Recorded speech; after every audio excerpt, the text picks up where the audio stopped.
Hey everybody, my name's Joel. I do kind of like scheduling admin work for the company. Boring. But today is my day to read from one of our books. It's Book Fair Week, so we're all reading chapter 1 from a lot of our books. My book is Rebound. It's from our Pro Use series. It's book number 3. So let's get going. Chapter 1 focuses from Micah's perspective. Up next, we have a Providence University junior, Miss Emily Campbell. The announcer's voice blared over the speakers far above our heads as we sat in the gym huddled together. Come on, Em, you got this.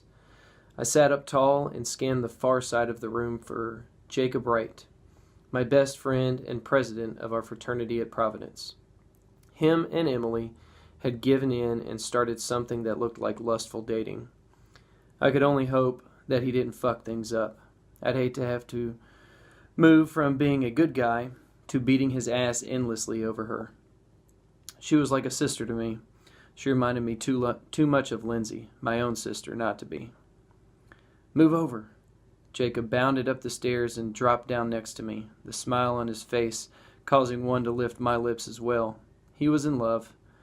Whether the bastard knew it or not, Emily had him headed towards something long-term and lasting. The biggest whore at Providence University had met his match. It was almost comical. Oh God, I hope this goes well. Natasha Kelly leaned forward and pressed her hands to her face as she sat on the other side of Jacob. I can't look. Come on, Tasha. You know Em has this. Coach Rhodes has been prepping her to be head cheerleader since she got to Providence. Jacob leaned toward Tasha, pressing his shoulder against her and smiling. I wanted to respond, but I couldn't seem to form a single coherent sentence around the girl. Between her short, white blonde hair, petite frame, and beautiful face, I was lost. Like far more lost than I'd ever been over a girl before. I was grateful for the ability to keep a facade in place at all times, like my father had done my whole life. I'd seen the man smile twice, maybe. Where I was a little more relaxed than that. I still had the gift of appearing cool and collected when I wasn't anything near it. Emily bounded across the room in the longest flip-flop I'd ever seen. She ended with a backflip, and the stands went wild. That's my girl! Jacob cupped his hands around his mouth and yelled as a collective giggle rose up through the crowds. Emily's cheeks turned pink as she moved right into a cheer routine. I crossed my arms over my chest and watched her with anticipation of killing it. We'd been friends since my freshman year, and the bond had grown over time. She and Jacob were on the short list of people I would try and keep up with once they graduated.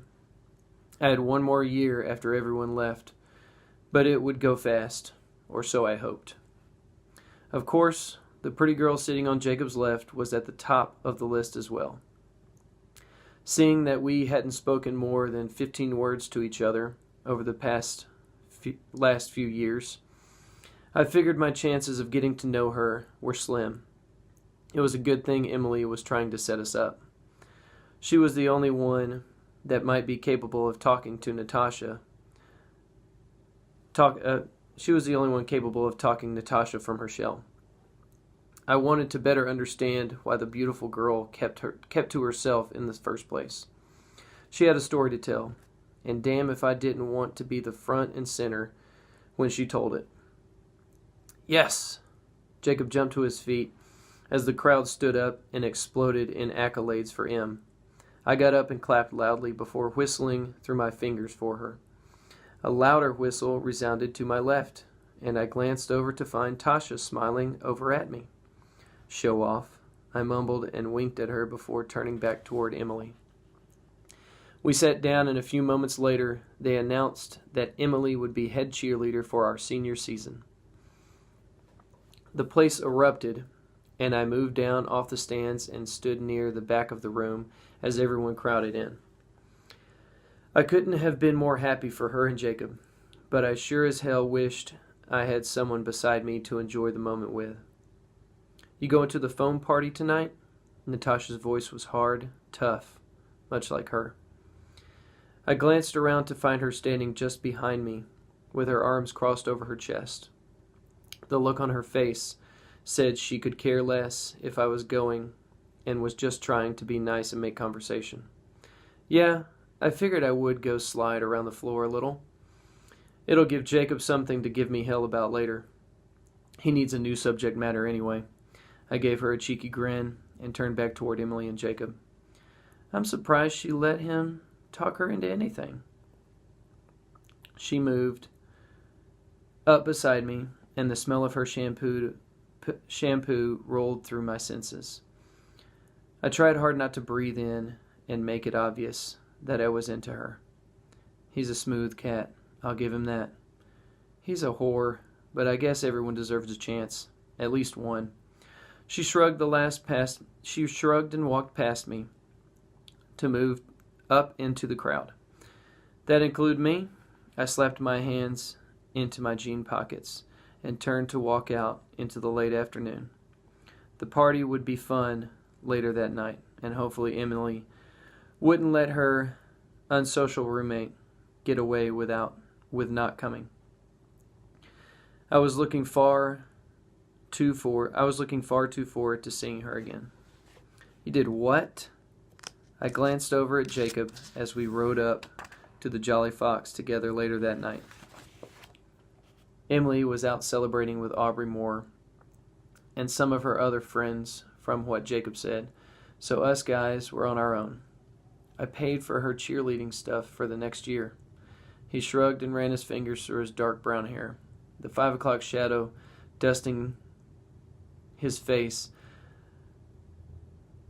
left him looking more like 28 than 22, but it was probably a good thing. He was in charge of the rowdiest fraternity house on campus.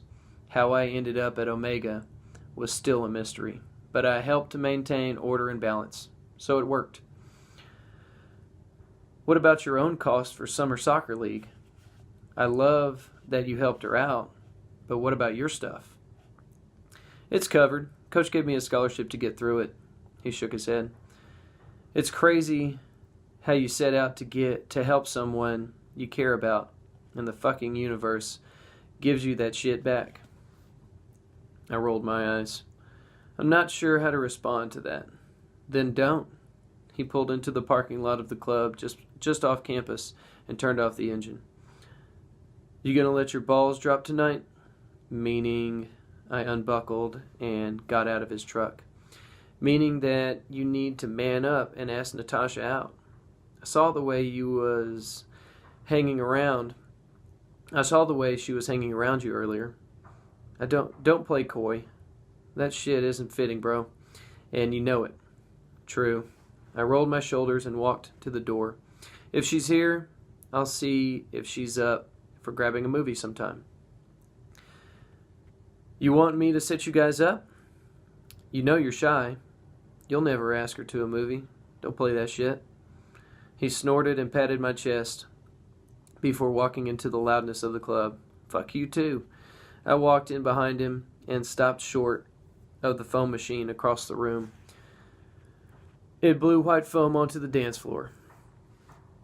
It seemed like the whole damn school was here already, laughing and trying to keep their balance in the middle of the madness. Jacob, Micah, over here, guys. Jace Moore waved us over and lifted a beer as we reached them. His twin sister Aubrey, her bestie Layla, and Emily sat at a table together with several snacks and 2 pitchers of beer between them. Hey guys, all that's missing is the big man, Jacob glanced over at Aubrey, who let out a sad sigh and finished her beer in 2 long gulps. Nice, jackass. Layla gave Jacob a crooked smile and moved next to Emily and reached over to snag Layla's beer. What? I meant it in a good way. We all miss Lucas. When is he coming back for another visit? Aubrey shrugged. I'm not sure. You joining us? Jace gave me a smile and scooted over, making room for me. I will in a minute. I turned and let my eyes scan the room. She's not here. Emily's voice caught my attention. I turned to her face and chuckled. How do you know who I'm looking for? Aren't you? She moved over the top of Jacob, swatting at him as he fondled her in front of all of us. Monster. All yours, baby. Keep me locked up, he chuckled, as did the rest of the table. No, I'm not. I just wanted to see if any of the basketball guys were here. It seemed like the whole damn school was there today. I reached out and brushed her hair behind her ear.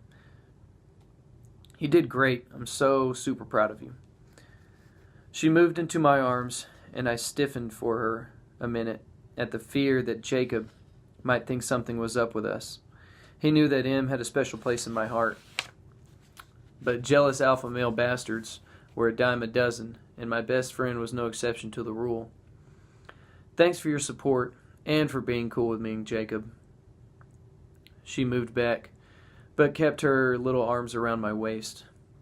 Of course, you'll have to tame him a little, but something tells me that you started doing that a long time ago, and none of us noticed.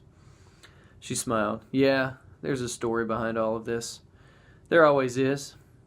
I removed her arms from around me and ran my hand down her arms. How's your mom and your little sister doing? Good. Mom's going into rehab, and Callie will be staying with my aunt for a while. I'm going to try and get more involved in her life, just so she has some type of stable relationship besides my aunt. She glanced down towards her feet as her long brown hair cascaded over her shoulders. She was breathtaking. And yet the only emotion I could find inside of me, where she was concerned, was the need to protect her, like I would have protected my sister Lindsay. That's great news. You know I'll go out there with you anytime, right? Of course, she glanced up. You know, Tasha asked about you this afternoon. What, about me? I crossed one arm around my waist and brushed my fingers by my lips and with my other hand, trying to act much cooler than I felt. She was asking about your degree plan and if the NBA was a stretch goal for you. Just stuff about your future. What did you tell her? I lifted my eyebrow, interested in hearing what M thought she knew about me. Our relationship consisted of her talking and me listening, which is fine by me. I wasn't sure what she knew or thought she did, but it wasn't much.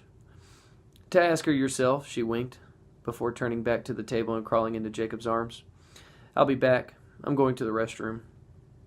I waved at the group and turned to walk to the bathroom.